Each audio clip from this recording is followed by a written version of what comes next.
మాయా, మొక్క ఏంటి ఎక్కడ నాడుతున్నావు? ఏరా మీకేమైనా అడ్డుందా? మేము క్రికెట్ ఆడుకుంటాం ఇక్కడ.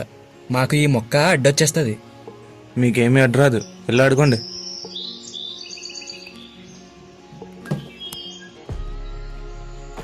రే మా వెళ్ళిపోయాడు, మొక్క తీసేద్దాం పదండి.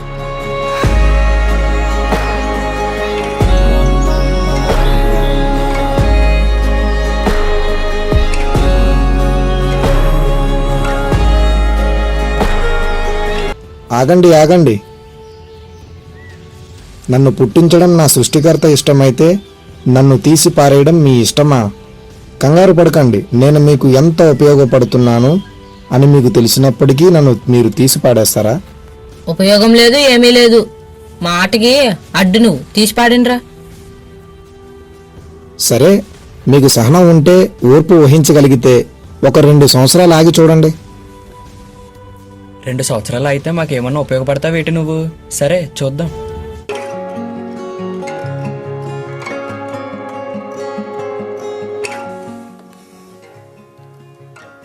పిల్లలారా, ఈరోజు మీకు గుర్తుందా?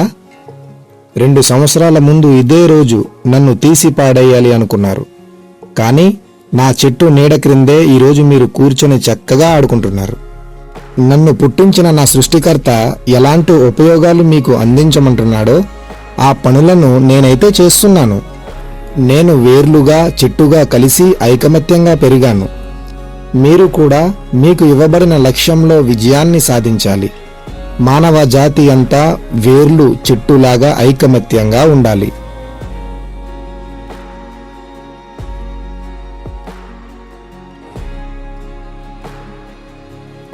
మన పర్యావరణాన్ని మనం కాపాడుకుందాం, సృష్టికర్త గొప్పతనం తెలుసుకుందాం.